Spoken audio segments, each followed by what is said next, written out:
Alibaba announced that it will split into 6 separate units, its biggest restructuring of its 24-year history. Now, this comes as the current Alibaba CEO, Jack Ma, suddenly resurfaced in China after a year-long absence. For more on this, let's welcome in Thomas Hayes, Great Hill Capital Chairman and Managing Member. Good to have you, Thomas. So, a little bit unexpected. I mean, Jack Ma just now resurfaced in China, and now seeing this split into 6 units, each will have its own CEO, its own board, potential for IPOs. What are your big takeaways from this move?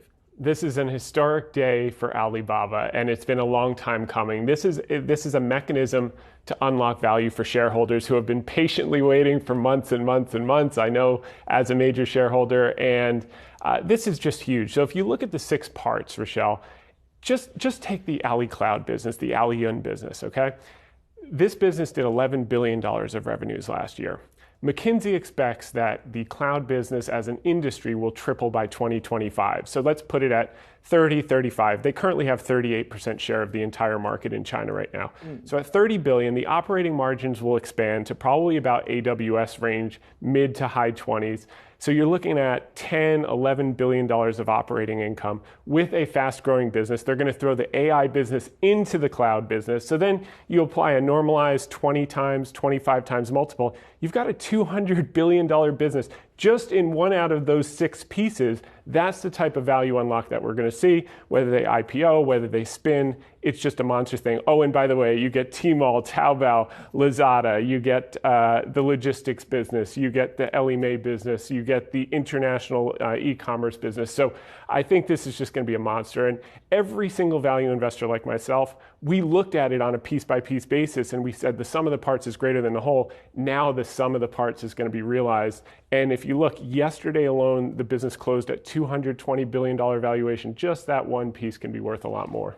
So then, is there still an appetite then to jump in here, knowing that Chinese regulators will still be keeping an eye on what happens with Alibaba? Well, that's another key reason. So as this huge conglomerate, they were kind of the whipping boy for the the entire platform economy. So when the regulators were cracking down, and they've eased up a bit, but now with 6 individual parts, they can kind of fly under the radar and become large businesses unto themselves, but not be this massive business that controls so much of the economy and is so much of a toll taker in China. So I think this is a good decision from an economic standpoint for shareholders. It's a good decision from a regulatory standpoint. Shareholders are going to love this. It's going to take time to realize the value, but we're off to a good start today. But I think just beginning. All right, well, let's also take a look at the value that we're seeing in the market sentiment in US markets today. I mean, some bearishness. We're seeing this sort of mixed picture, the sort of tentativeness at the moment. What level of bearishness are we at, and is it justified?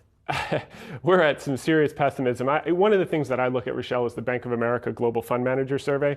And this lays it out. Investment managers are more bearish than they were during the Great Financial Crisis lows. They're more bearish than they were during the Euro debt crisis lows in 2011. I know you're too young for that stuff, but I was around. And the pandemic lows. Can you imagine people are more bearish today than the pandemic lows when we didn't know if we would have a vaccine or when we would have a vaccine? And that's where we are. Now, the recession fears, they've come off the peak a little bit, which implies that that's happened. That happened in April of 2020 after the bottom was in. That happened in March of 2009 after the bottom was in. So our base case is that the October lows are solid. They're in. We have some short-term volatility, but markets don't top. Right now, managers are overweight bonds and cash, and they're underweight U.S. equities and tech. Markets don't top when everyone is overweight bonds and cash. They top when everyone's overweight stocks and overweight stocks in a leveraged way so that there are no marginal buyers. So we're nowhere near those levels, and that's why we remain very constructive on the markets. So then in terms of the sectors that you like, I know one of your themes is healthcare. Break that down for us. What are you seeing? Yeah, so the Fed is basically done, even if they don't know it, or maybe one more hike if they really want to get aggressive.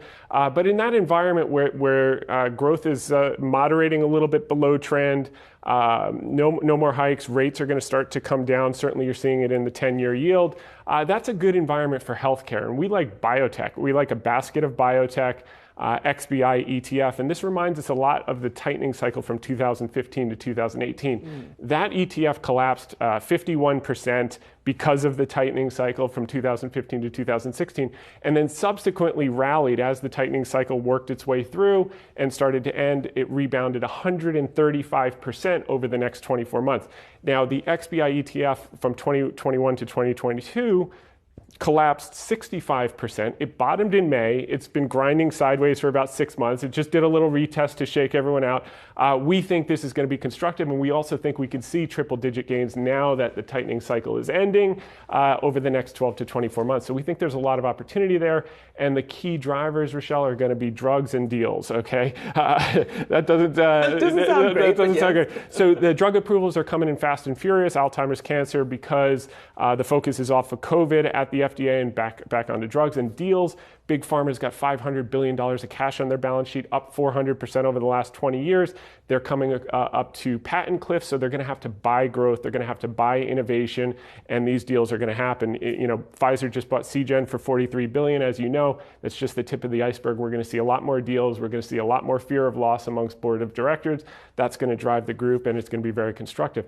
Historically, the valuations are so low. Just to get back to the average multiple from the past 2 decades, price to book, the sector would have to go up 25%.